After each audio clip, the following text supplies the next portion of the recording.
Hi everyone, just a quick heads up. First thing I want to say is sorry for how late this is going out. I have apparently a consistent problem with uploading these things on time, but this is the last week of season 5, and I should note that I mentioned several times in the video that there's going to be a championship for season 5, which apparently there is not a championship for season 5, which I didn't realize.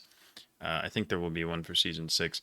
But the good news is, as this is going out, it's currently week 1 of season 6, so that means there's not going to be much of a gap between now and then. And the other good news is that I still haven't uploaded the championship from season 4. I am really late on that, but that still exists, and I will try and put that out in the next few days, which means that you guys will still have a championship to watch, even if it's kind of old news. And then you'll have season 6, week 1, very soon after that. So again, apologies for how tardy I am, but hopefully you guys enjoyed this video anyway. And yeah, I guess that's going to do it for me, so enjoy. Ladies and gentlemen, hello and welcome to week 5 of season 5 of the Lyons Den Quiz League. This is the last week of the regular season. I want to apologize for any of you guys still keeping track for still not having uploaded the season 4 championship. I will do my best to upload that between now and the season 5 championship, but it took, yeah. Basically, I let it get away, but I am sorry about that. Anyway, last week we finished in very solid 4th place. I was 17th in week 3, 5th in week 2, and 1st in week 1. Season standings look like this, which, well, they're not very accurate right now because I've played 4 out of the 5 weeks, and you probably can't see half of them anyway. Anyway, I'll just hide this for a sec so you guys can see who's here. But anyway, let's get into the quizzes for week 5 because I am 48 minutes away from the deadline, which should be fine, but let's just get it going. So, first quiz is general knowledge. It is now commonly accepted humans can perceive 5 basic tastes: sweet, sour, salty, bitter, and what fifth taste, sometimes translated as earthiness. This is umami, which is just a weird way of saying savory. I don't know, like, it's every time somebody uses this word, I like roll my eyes because I'm like, I don't like. It's just kind of a, I don't know. It's kind of a pet peeve of mine, but it's like, it feels so weird to describe my food as umami. Like it's, I don't know. Like why can't you just say savory? I guess it's like technically different. I don't know. I don't care. Anyway, quiz 2, question 2. 2023 album Unreal Unearthed was the 3rd studio album by what Irish musician? These albums, I don't know the second 2, but I've 100% seen the first one here. This is the album that has, I think, Take Me to Church on it, as well as From Eden and Work Song and a couple other ones. I don't know his music very well, but I know a few songs that are very good. This is Hosier, or Hosier, I'm not actually sure how it's pronounced.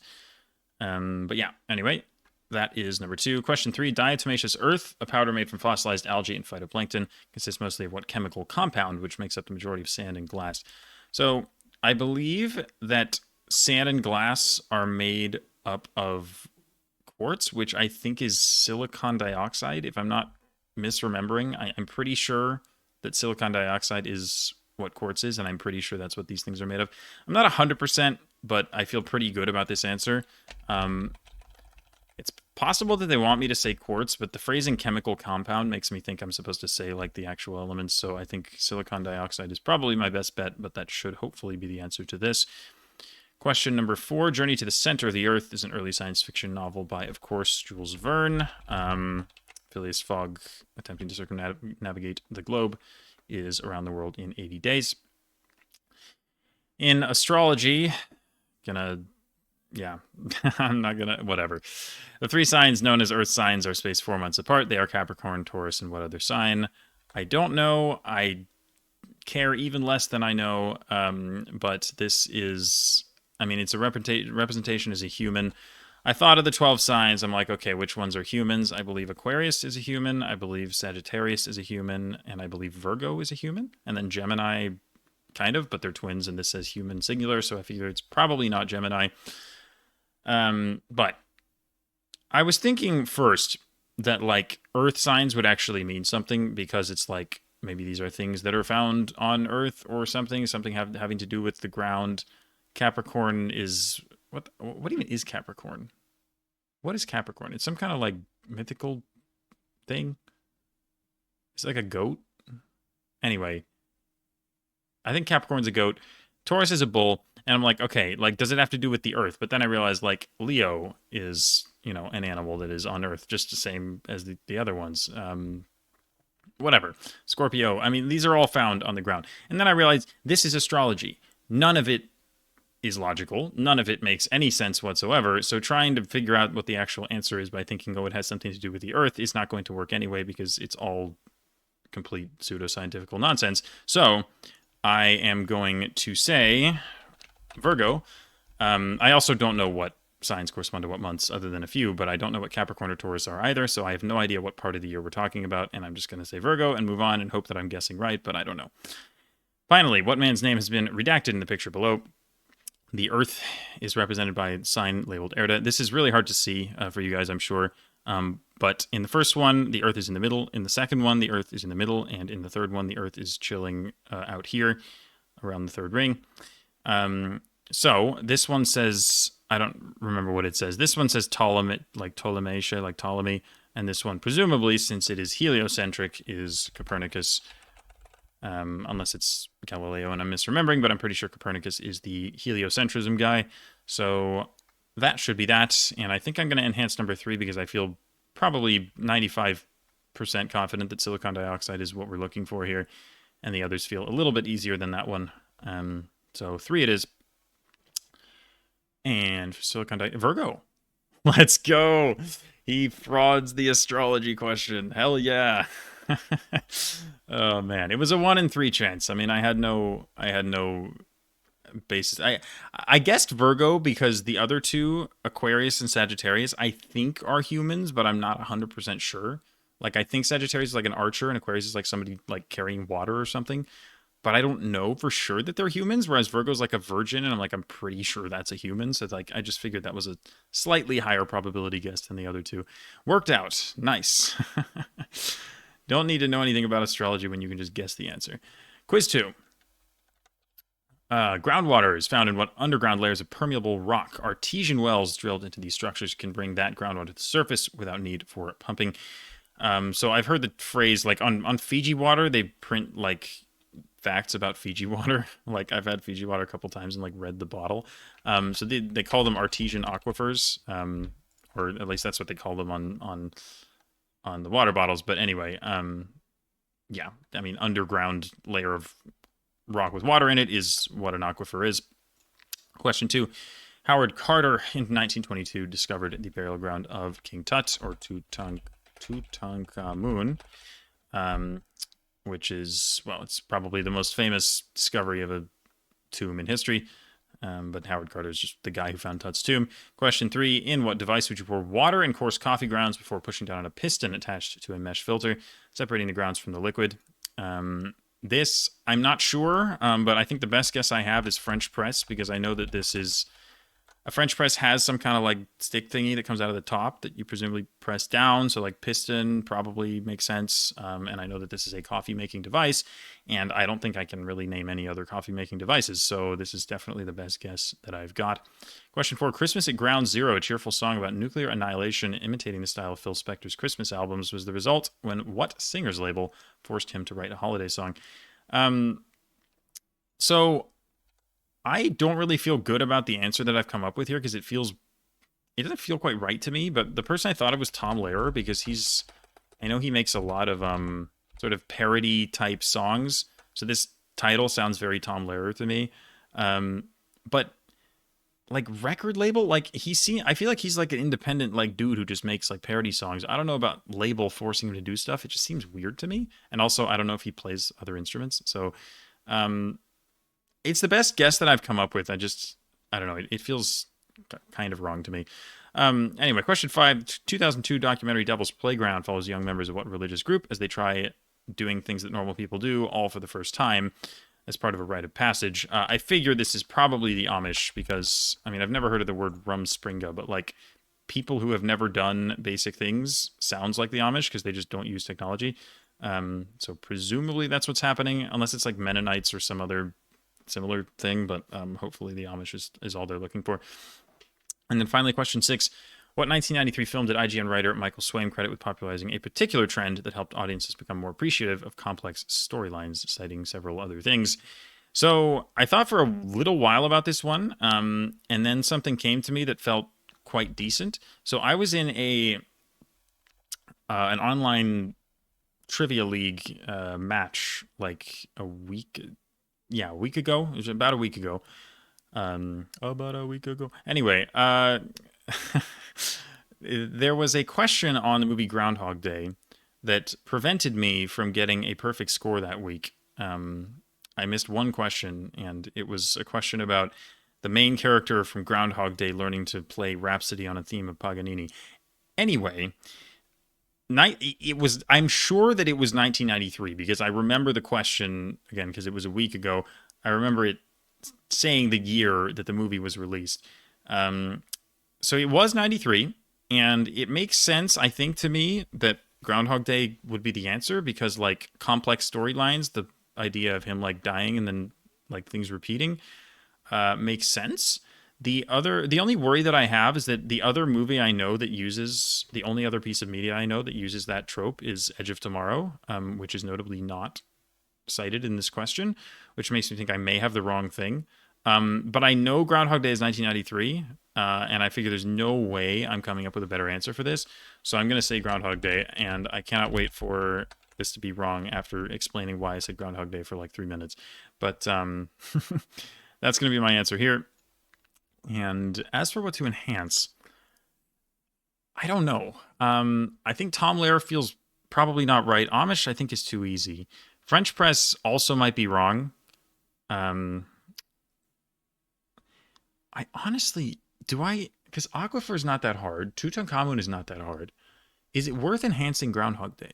Because it makes so much sense, right? Like, Russian doll is like a thing within a thing, which I guess, like, is not exactly the same thing, is it?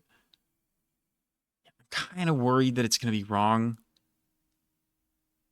It makes so much sense, but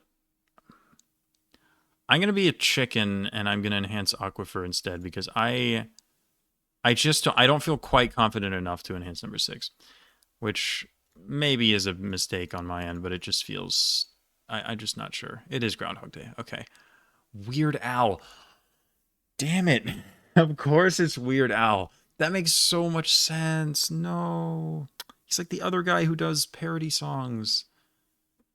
That makes so much sense. How did I not think of Weird Al? It's at least it's a French press and it's Groundhog Day, so I feel okay about how it went. But you got to be kidding me. Weird Al is so gettable, man. I 100% should be converting that. That sucks. How did I not think of him? That's so sad. Okay, damn. 5 out of 6 though. We take those. Quiz 3 is all about rock music, and I'm probably not going to do that well with it. We'll see, though. The rock-on hand sign was introduced by Black Sabbath's Ronnie James Dio, who copied a hand sign his grandmother used to ward off the evil eye. Which 2 fingers? I believe it's like this, with the index and the pinky. I think that's very easy, but I'm pretty sure the rock-on sign is like that. Unless it's this, but I think that's like the surfer, like hang loose thing. I think that's different. So it should be the index and the pinky. Question 2, what rock genre performed by bands including Ride, Slowdive, and My Bloody Valentine characterized by hard-to-understand vocals, guitars that are loud and heavily processed, and an overall wall of sound? I have literally no clue. I tried to think of rock subgenres, and I thought of death metal, I think, is a thing. I'm almost certain it's going to be the wrong thing, because I'm sure there are a lot of rock genres that I just don't know, but I was thinking it could be metal something. Guitars that are loud, I mean, maybe metal. Death metal is a thing. Hopefully the answer isn't just like heavy metal, but I think it's more specific than that. So this will be my answer for this. Question 3, what woman fronted the band Big Brother and the Holding Company from 1965 to 1968? She left the band and then died from an overdose in 1970. So the only really famous rock and roll woman I can think of who died of an overdose is Janis Joplin. This is, I think, probably just the most famous case of this. It could easily be somebody else because I've never heard of the band itself, but I think the time period hopefully checks out, and dying young definitely checks out, so probably gonna go with Janis Joplin. This question is making me really sad because I am 100% sure that I have heard of this band before, but I cannot pull the name. I've been thinking about it for a while. I cannot pull the name, but it's a German band that sings in German. by the looks of it at least. And I've 100% listened to a song or two from this band before, but I'm just not going to think of the name, which sucks. I'm going to guess Scorpions because I'm pretty sure that that Scorpions are a German band. The guys who sing like Rock You Like a Hurricane, etc. I'm pretty sure that they're German, but they also sing in English, at least the songs that I know. And all of this in here is German. And I know that this is wrong because I know I can even pretty much picture like the band that this is, but I don't know the name and I'm not going to come up with it, which is really sad. But I'm just going to say Scorpions for that. Question 5, to add fuzz or wah-wah to their instruments, rock guitarists plug their instruments into one or multiple examples of what box-shaped pieces of technology which alter the sound characteristics of an electric instrument. In English, these devices get their name from the fact that they are turned on and off with the feet while performing. So my first thought here was amplifier, because an amplifier is a box that you plug a guitar into. But they get their name from the fact that they are turned on and off with the feet. Now, amplifier, as far as I'm aware, etymologically has nothing to do with feet. Now, I could be wrong about that, but amplification just means like making something bigger, right? Or more prominent. I don't think it has anything to do with feet. So the other guess that I thought of was pedal, because like a pedal, like ped literally means foot. But I don't think of pedals as being box shaped, but the thing is, like, these particular types of pedals, they might be box shaped. I mean, I just think of pedals as like, I don't know, like a gas pedal or a brake pedal in a car. I've never played music with a pedal other than on a piano, which again, not box shaped, but you know, it feels like a better guess because I just don't think this is quite what an amplifier is. Like, I think an amplifier just makes it like louder, but I don't know if it alters the sound. Maybe it does, but like, again, I don't think amplifier means foot, so I'm just going to say pedal, but it might be a specific kind of pedal. Like, I maybe need to say something more specific, but I just don't, sadly, I just don't know the answer.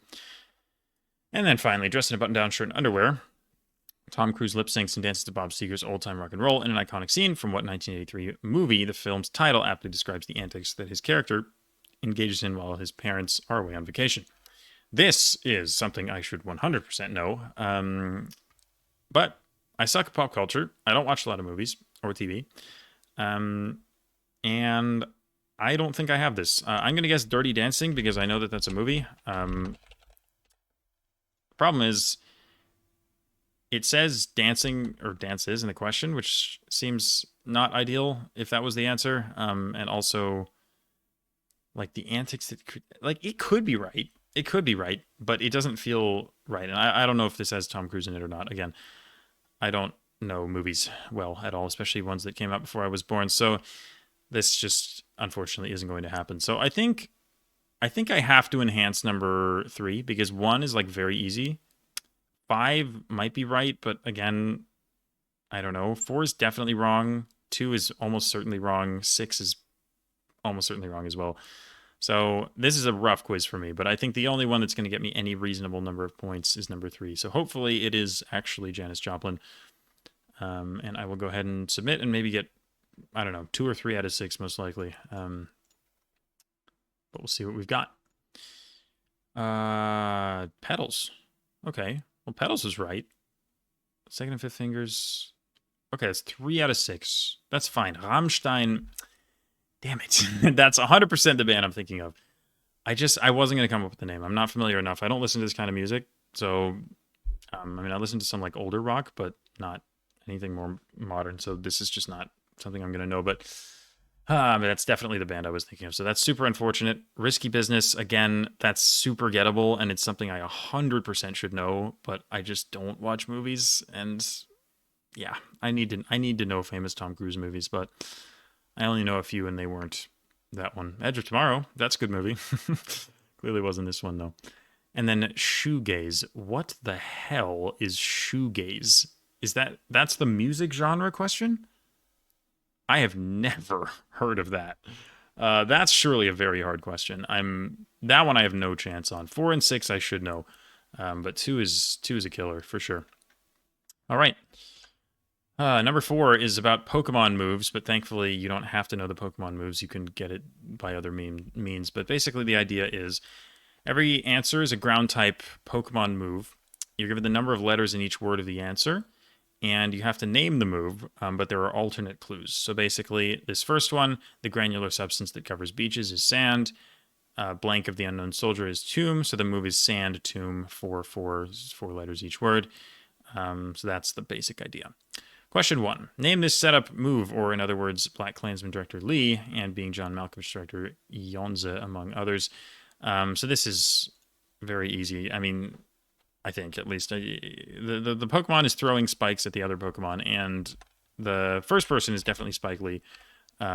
So multiple spikes would just literally be spikes. So this almost certainly will be the answer here. Question 2. Name this move of variable intensity, or in other words, along with direction, one of the two elements defining a vector. So a vector is defined by the fact that it has a direction and a magnitude. So the answer here should be magnitude. That's just knowing it from the math. Obviously, I don't know the Pokemon move. I don't know any of the Pokemon moves. But that's kind of par for the course. Unless you're a Pokemon nerd, you're not going to know it. But it's kind of a fun type of quiz because it's like if you know this stuff really well, you can just get it cold. But otherwise, there are other ways into the questions. Question 3, name the signature move of Zygarde, or in other words, the word describing an archipelago with many islands between Ontario and New York, plus the items that are created by Fletcher's. So the 1,000 Islands is the archipelago, and Fletcher's create arrows. So 8-6, 1,000 arrows checks out, and the move looks reasonably like arrows falling from the sky, kind of. So I figured that's probably what I want to say here. I think this is almost certainly right again. Question 4. This one is interesting. So I spent a while thinking about this one. So a phonetic descriptor for vowels where the tongue is close to the roof of the mouth. That I don't know. A unit of measurement equal to around 735 watts. I was thinking, like, what's a unit of power, right? Because we learned, whatever it was last week, that watt is a unit of power. And I looked at the move itself, and I noticed when you see it hits, there is a horseshoe. There's like a little image of a horseshoe, as you guys can hopefully clearly see. So that made me think of horsepower, like power plus horseshoe, like I immediately thought of horsepower, and 10 letters makes sense. The problem is the other word, because I need to get both of them, obviously. And I don't know. I was trying to think of like phonetics words, like different ways to, like, there's like whatever, there's like voiced and voiceless, like there's like velar and like alveolar and stuff, and then there's like fricative or whatever. There's a bunch of like random linguistic words that I don't really know what they mean, but none of the ones I thought of had 4 letters is the problem.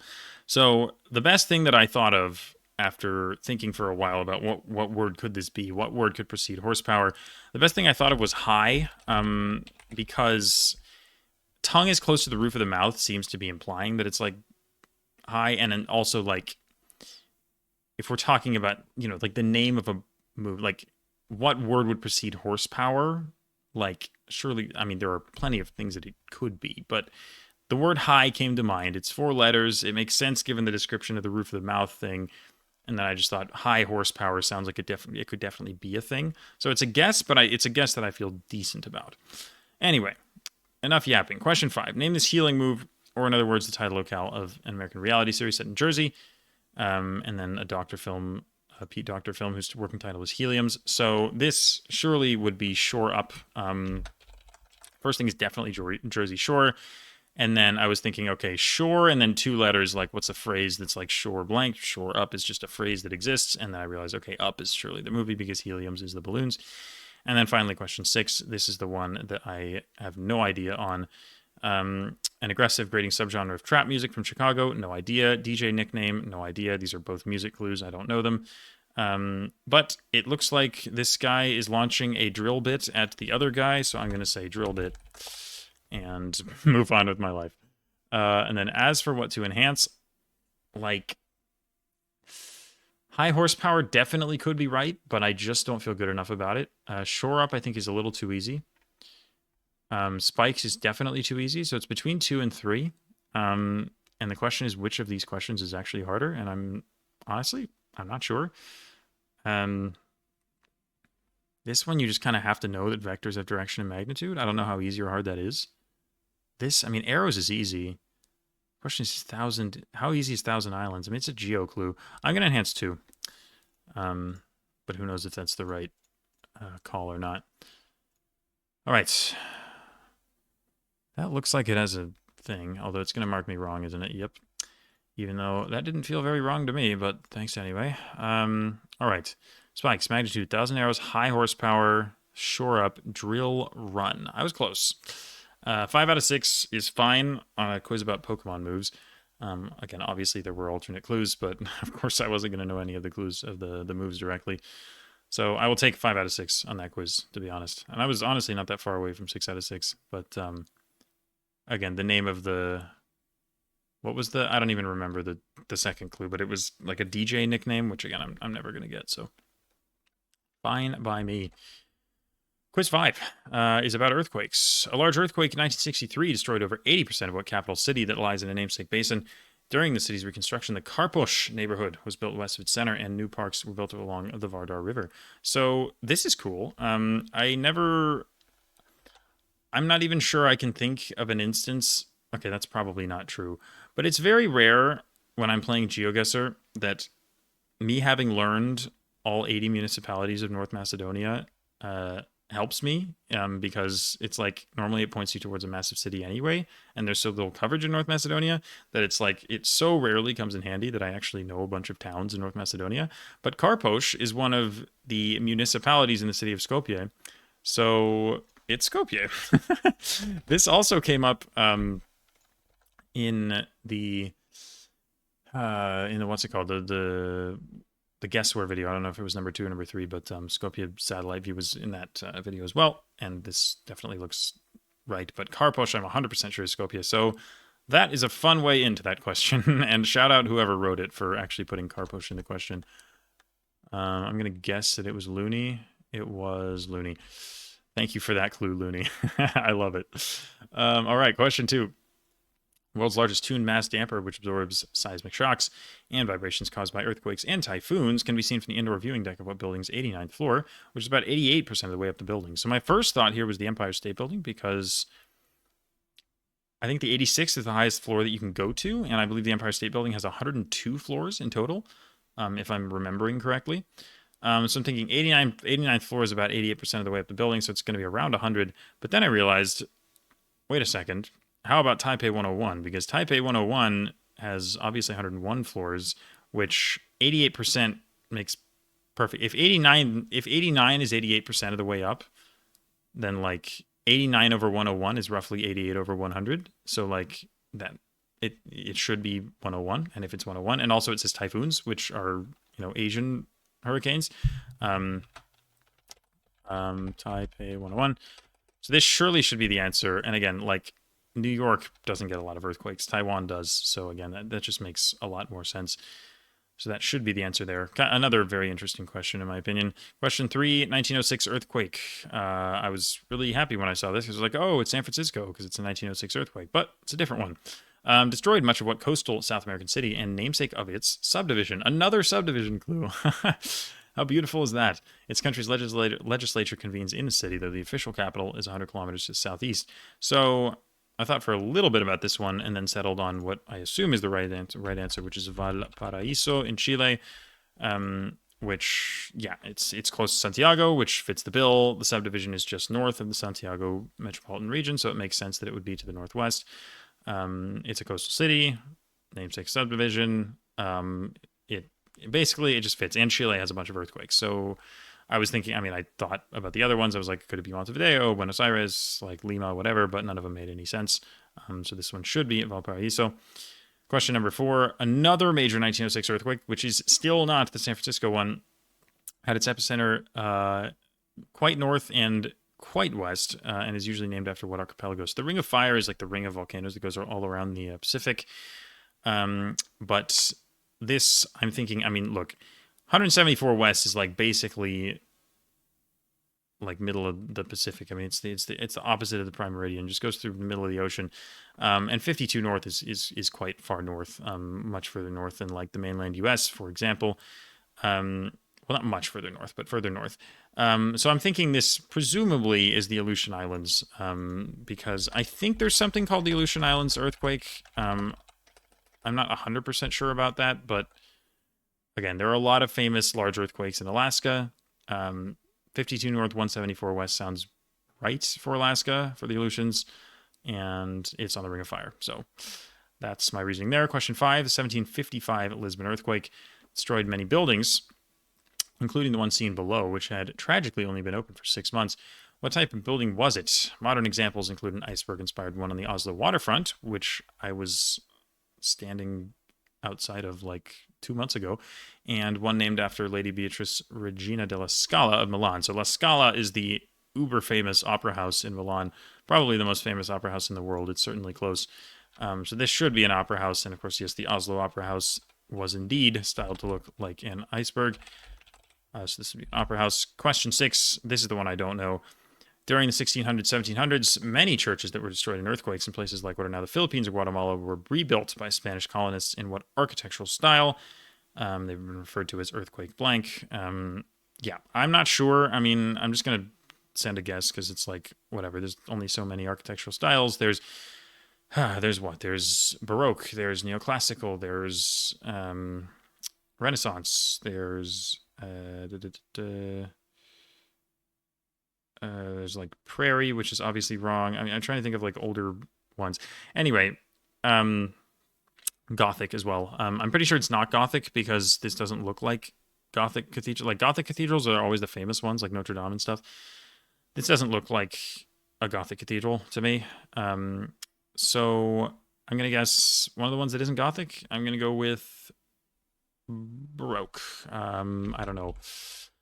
It looks whatever. I mean, I don't know what Baroque versus Classical versus whatever else architecture looks like. I just know that Baroque is a famous school of architecture, so that's what I'm going with. And also, shout out the Mayon volcano in the back of the Philippines picture.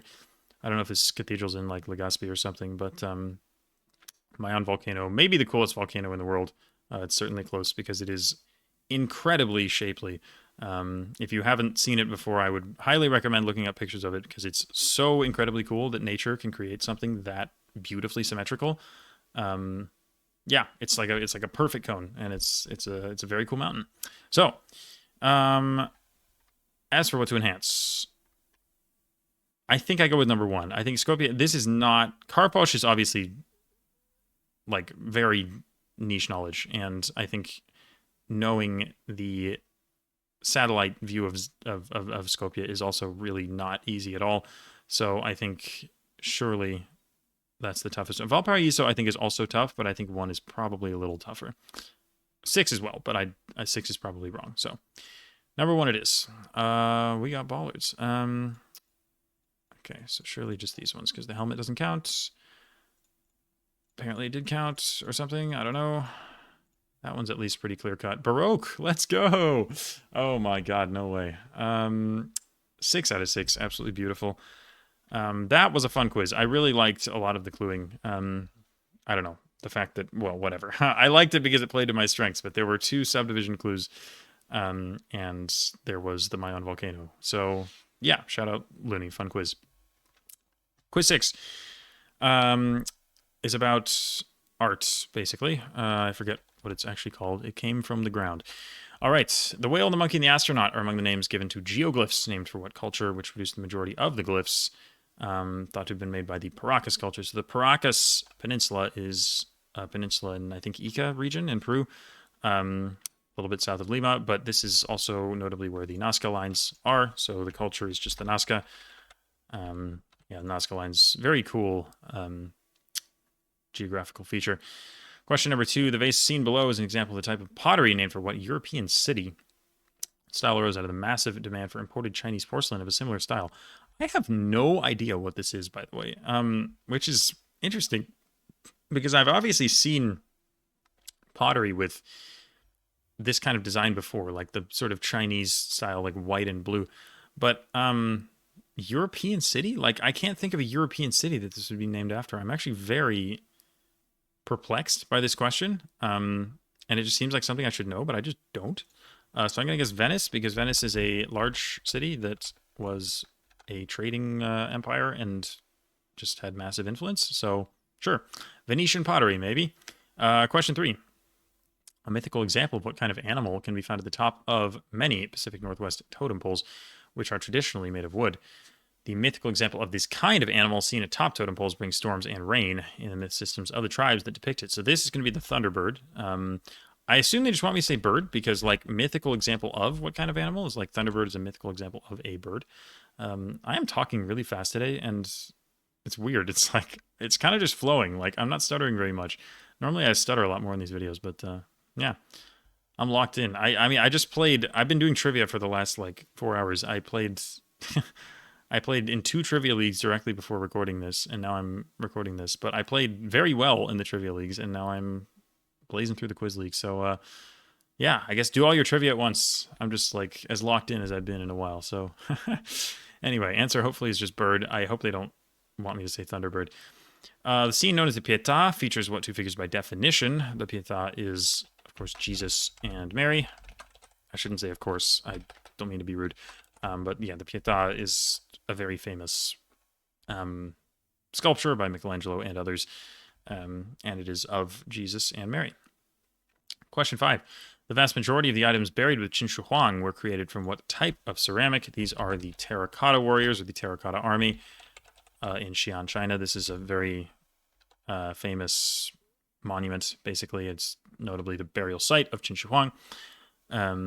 And finally, question 6, what type of sculpture made from a single piece of material consists of a flat background with the foreground features projecting outwards on top?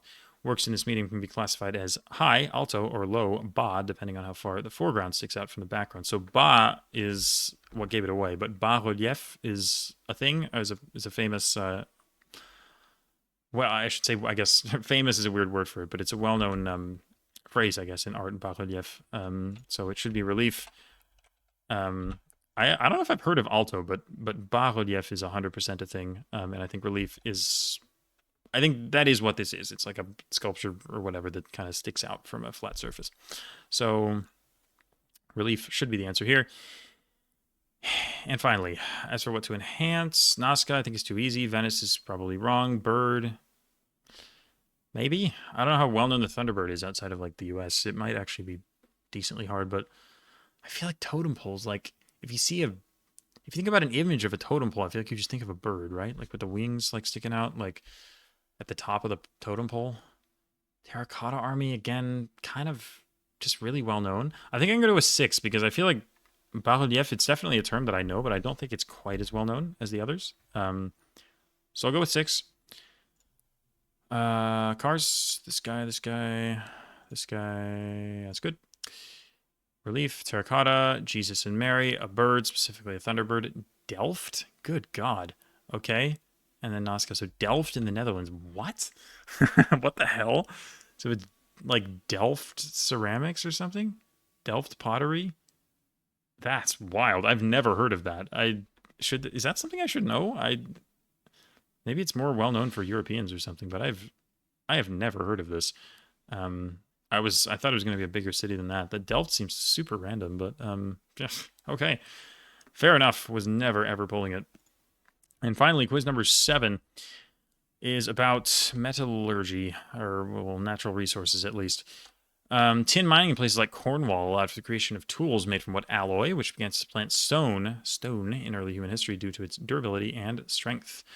So surely it's bronze. I mean, supplanting stone, it's like we're going from the Bronze Age or the Stone Age to the Bronze Age. And bronze is an alloy of copper and tin. So, tin would go into bronze. So the answer should be bronze. Question 2, millennia after the question above. A British nationwide coal miners' strike led by Arthur Scargill was brutally put down by what prime minister who earned a reputation for toughness after handling the strike so emphatically? Not sure, but my guess here is going to be Margaret Thatcher because I do know that she's known as the Iron Lady. Iron being tough, iron's a metal, and if it came from the earth, like that's if that's the whole point of this quiz, then the Iron Lady moniker would definitely fit the theme quite well. So hopefully the answer here is Margaret Thatcher. And then question 3, lasting from 1944 to 1971. Rules established at the Bretton Woods Conference set a stationary price for gold at roughly $38.40 per ounce. So gold, this is just the gold standard, which is the thing in the US for quite some time. This is just the thing that they talk about in econ classes and stuff. But yeah, this is definitely talking about the gold standard. Now we get to the questions that are a bit harder than the first three. Metalworking creates strong tools, but as metal slowly cools, it becomes brittle. Millennia ago, smiths discovered that this could be avoided via the insertion of hot metal into a cool fluid, like oil or water, but sometimes air. What term refers to this process which quickly cools the metal and helps the metal keep desirable material properties? I have no idea what this is. I feel like this is something that I should possibly know. I mean, it sounds like a reasonably important thing, but putting metal into a cool fluid, I just don't I don't know. Like, it quickly cools the metal and helps it keep desirable material properties. I didn't even think of an answer for this one because I just told myself I was gonna think about it for a little while longer. I'm gonna go to number 5 and just come back to that. But number 5, what 5-country partnership consisting of countries with rapidly developing economies was created in 2009? Recent addition of Egypt, Ethiopia, Iran, and the UAE has meant that this partnership accounts for control of a large portion of the Earth's natural resources. So I'm not sure about this one either, but the only guess that I came up with was OPEC, which is the organization of petroleum exporting countries. So the big oil cartel, basically. I don't know. I thought it had more than 5 countries, but like more were recently added, and Egypt, Iran, UAE, those sound like countries that would have oil. So the first 5 could be, I don't know, like Venezuela and I think Nigeria is one of them, like Libya, question mark. I don't know. This is the best guess I have. I don't know what else it would be. So OPEC it is for me. And finally, the graph below shows the export value by country of what element. Persistent conflict in the east of the DRC has attracted a slew of international interest due to its implications for exportation of this resource, which is used in batteries for electronics. Again, I don't know. I think lithium is used in batteries generally. I also thought of things like copper, although copper I think is more produced in Zambia, as well as countries like Chile. I don't think the DRC's share of copper would be that high, but I might be wrong. And platinum was another thing I thought of, although I think that's used more in like catalytic converters rather than actual batteries. Although maybe those are the same thing. I don't actually know much about what a catalytic converter is or does. But I think I'm gonna go with lithium because I don't know. I know it's used in batteries. So I think it makes a lot of sense, but I'm just not sure. And I am going to pause the recording while I think of a somewhat reasonable guess for question 4. So I'll see you guys in a sec. Alrighty, I have thought of the word chilling because chilling sounds like something like making something cold fast. So chilling it is. I don't feel great about any of the last 3. Man, 1 is really easy, I think. The thing is, the quiz is about natural resources. So the quiz is about coal, or the question is about coal. It's not necessarily about iron, as in her nickname. So it's definitely possible that this isn't Margaret Thatcher. It makes sense, but I don't feel good enough about it. So I feel like gold is the only reasonable thing for me to enhance, even though I think that's pretty easy, like the gold standard. But this is a tough quiz, and this is just not something that I'm very familiar with. So I think this is just the best that I've got. So I will enhance number 3. I will submit this quiz, and that will be it. Cobalt, good God. Quenching, bronze, Thatcher, gold. So the first 3 were right. Quenching, I've never heard of. At least not in that context. Bricks? What the hell is bricks? I've never heard of bricks. It makes sense because the question was saying, like, these countries own, like, the majority of, like, natural resources. And I know that OPEC is about oil, but it's not necessarily, like, massive countries that have a lot of other stuff. But what is bricks? Bro, I've never heard of this. Maybe this must be a skill issue because I don't know. Like I majored in economics. I feel like this is something I should know about, but I'm not gonna lie. I don't think I've ever heard of bricks before. And then cobalt, good lord. Like, again, that just seems hard. Like, I didn't even know that cobalt was used in batteries. And Nor did I don't think I knew about the DRC being a big cobalt exporter either, although maybe I did. But that's not a very intuitive guess for me. So that's like 3 fairly easy questions and then 3 killers, honestly. Probably one of the less balanced quizzes that we've had. But that is going to do it for the 7 quizzes. I think that was honestly pretty good overall. I think I did quite well with the earthquake quiz. The first couple were fine. The rock quiz was a little rough. The natural resources quiz was also a little rough, but I think on the whole, it was a pretty tough week. The scores look not super high on the whole, and I think I did a pretty decent job. And there were a few good polls for sure. So yeah, we will get the results in 3 minutes, and I will see you guys when we know where I placed. Alrighty, so your final standings for the week are here. 7th in the end, so honestly, fine. Yeah, I feel like that was close to my ceiling. I mean, the rock quiz was always going to be hard for me, and the natural resources quiz I felt was really quite difficult as well. I'm actually kind of shocked that the average for that quiz is so high. Wow, really? Damn, that's crazy, because those last 3 questions all felt very difficult to me, but maybe I'm just missing something.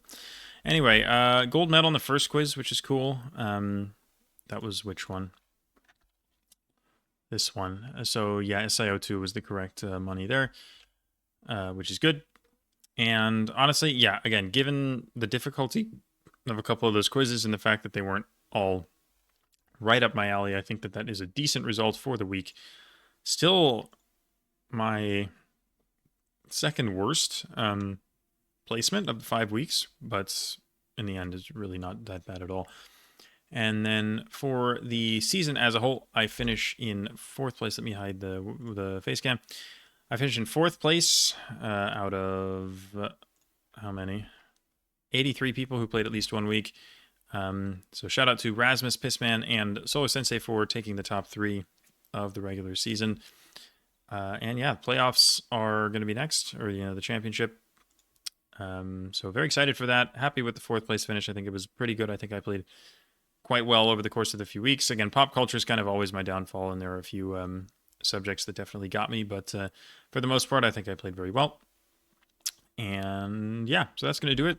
I hope you guys enjoyed the 5 weeks of Season 5, and I will see you soon for, I guess, the Season 4 championship, if I can finally get around to uploading that, and then the Season 5 championship. But yeah, that's going to do it for this video. Hope you guys enjoyed. Thank you as always for watching, and I'll see you next time. Bye.